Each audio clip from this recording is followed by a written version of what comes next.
Hello बच्चों आज हम करेंगे reduction of quadratic form to canonical form by orthogonal. इसमें एक क्वाड्रेटिक फॉर्म गिवन आता है बच्चों। क्वाड्रेटिक फॉर्म क्या होता है, जिसमें जो जितनी भी टर्म है हमारी, जो हमारे को एक फॉर्म दी हुई है बच्चों, तो इसमें जितनी भी टर्म होंगी उन टर्म्स की जो डिग्री होगी वो 2 होगी। ठीक है बच्चों, तो वो क्वाड्रेटिक फॉर्म जो होती है वो होती है। अब यहाँ पर x1 x2 है, तो x1 की डिग्री 1, x2 की डिग्री 1, 1 और 1 कितने हो गए, 2 हो गए। तो इस टर्म की डिग्री 2 हो गई बच्चों। इसी तरह इस टर्म की डिग्री भी 2 है, इस टर्म की डिग्री भी 2 है। ठीक है बच्चों, तो इस तरह के जो फॉर्म होती हैं वो क्वाड्रेटिक फॉर्म होती हैं।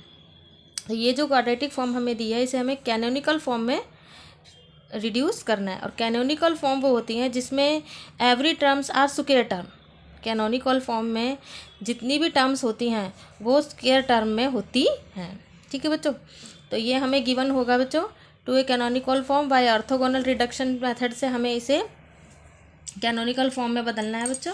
तो यहाँ पर सबसे पहले क्वाड्रेटिक फॉर्म जो होती है उसकी जनरल इक्वेशन है बच्चों a(x1) whole square b(y1) whole square plus c(z1) square plus 2f(y)z plus 2g(zx) plus 2h(xy). इसको हम ऐसे याद कर सकते हैं बच्चों कि ये जो x(y)z है ये x स्क्वायर है, ये y स्क्वायर, ये z स्क्वायर। तो एक तो कोफिशिएंट xy का होगा, मतलब एक टर्म ऐसी होगी जिसमें xy होगा, एक टर्म ऐसी होगी जिसमें xz होगा, और एक ऐसा होगा जिसमें yz होगा बच्चों। यहाँ इसको हम ऐसे याद कर सकते हैं x y z। तो पहले yz लेना है, yz f, फिर उसके बाद में इसके साथ हमें f लेना है, उसके बाद में हम लेंगे zx, तो इसके साथ में हमें g लेना है।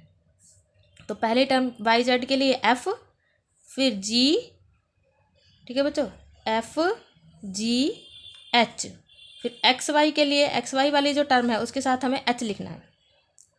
ठीक है बच्चों, yz के लिए f, zx के लिए g और xy के लिए h, यानी हमें बीच में से शुरू करना है। ओके, तो यहाँ पर इन गिवन क्वाड्रेटिक फॉर्म, अब जो हमारे पास जो क्वाड्रेटिक फॉर्म है बच्चों वो है x1 x2 x3 की टर्म में, वो x1 y1 z1 की टर्म में नहीं है। तो हमने क्या करना है बच्चों, कंपेयर कर लेते हैं। तो यहाँ पर जो x1 है वो हमारा इस इक्वेशन में x1 है, जो y1 है वो इस इक्वेशन में x2 है, जो z1 है वो इस इक्वेशन में x3 है बच्चों। ठीक है, अब इसके हम कोफिशिएंट कंपेयर कर लेते हैं। तो a तो हमारा 0 है, यानी x स्क्वायर वाली टर्म तो इसमें है ही नहीं, y यानी x2 स्क्वायर वाली टर्म भी इसमें नहीं है, और x3 स्क्वायर वाली टर्म भी इसमें नहीं है। तो इसका मतलब कि a b c हमारे क्या है इसमें 0। जो गिवन क्वाड्रेटिक फॉर्म है उसमें a b c क्या है 0 है।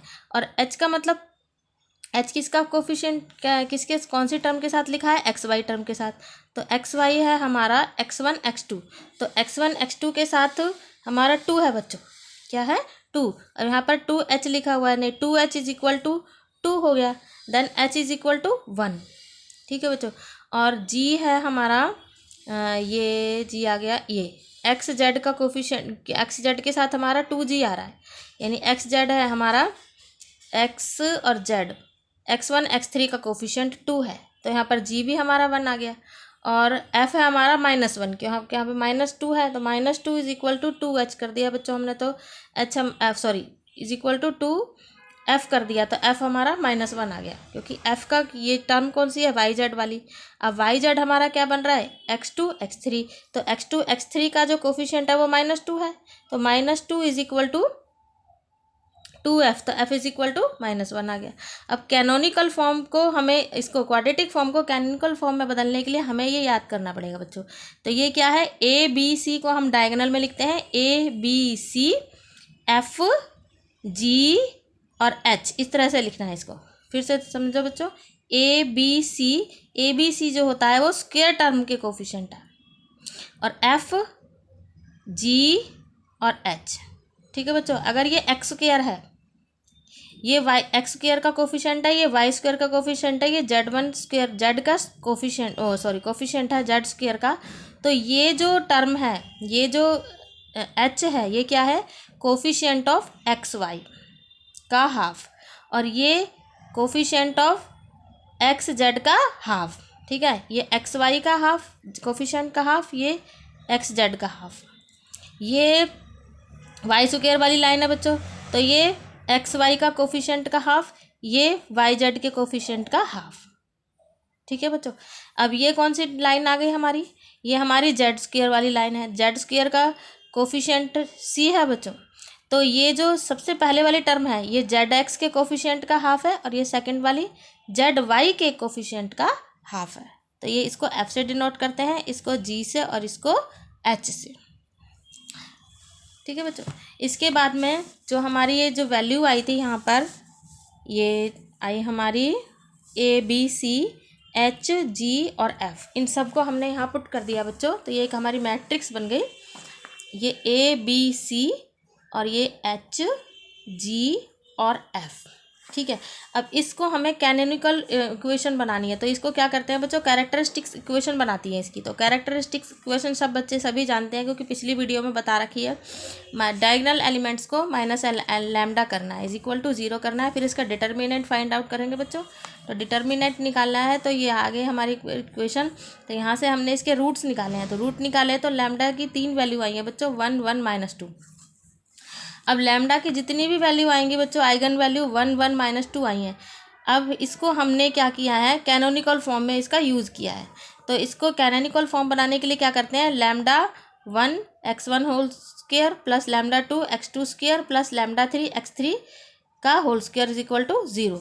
इसमें बच्चों जो हमारा लैम्डा 1 आया है, तो x1 स्क्वायर के साथ हमने 1 लगा दिया है, x2 स्क्वायर के साथ भी हमने ये 1 वैल्यू लगा दिया, और x3 स्क्वायर के साथ हमने ये -2 लगाना है, -2 x3 का स्क्वायर इज इक्वल टू 0। मतलब ये जो 3 हमारे आइगन वैल्यू आई हैं 1 1 -2, उसको हमने इस स्क्वायर टर्म्स के कोफिशिएंट बना करके लिखना है। ये हमारी जो स्क्वायर टर्म है x1 स्क्वायर, तो यहाँ पर हमने 1 लिया, x2 का स्क्वायर, तो यहाँ पर भी हमने 1 ले लिया, और यहाँ पर हमने -2 ले लिया।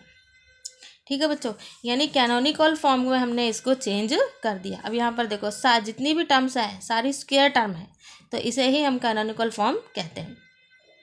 ठीक है बच्चों। तो इसका नेचर क्या है, इसमें क्या है, आइगन वैल्यू कुछ पॉजिटिव है कुछ नेगेटिव है। ठीक है। तो some eigen values are positive and some negative, so quadratic form is indefinite. जो हमारी क्वाड्रेटिक फॉर्म गिवन है वो इंडेफिनेट है, क्योंकि इसने नेचर भी पूछा था कि जो क्वाड्रेटिक फॉर्म को दी है उसका नेचर क्या है।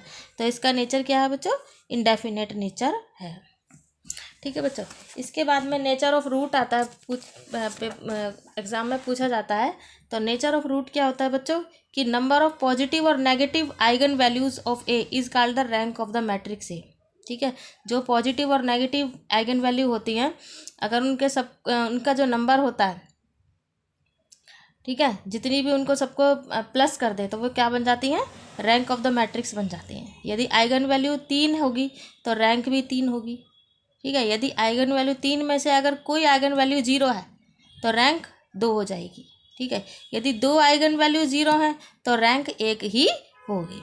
ठीक है। और index of the quadratic form क्या होता है, कि number of positive square term, जितनी भी स्क्वायर टर्म हमारी आई हैं अगर वो पॉजिटिव हैं तो इन द कैनोनिकल फॉर्म में is called index of the quadratic form. तो वो इंडेक्स होती हैं। जैसे ये एक हमारी कैनोनिकल फॉर्म है, इसमें every term are square term, तो इसमें इंडेक्स कितने होंगे बच्चों, ये स्क्वायर टर्म है, ये पॉजिटिव है, ये भी पॉजिटिव है, तो 1 और 1 कितने हो गए, 2, तो इंडेक्स विल बी 2।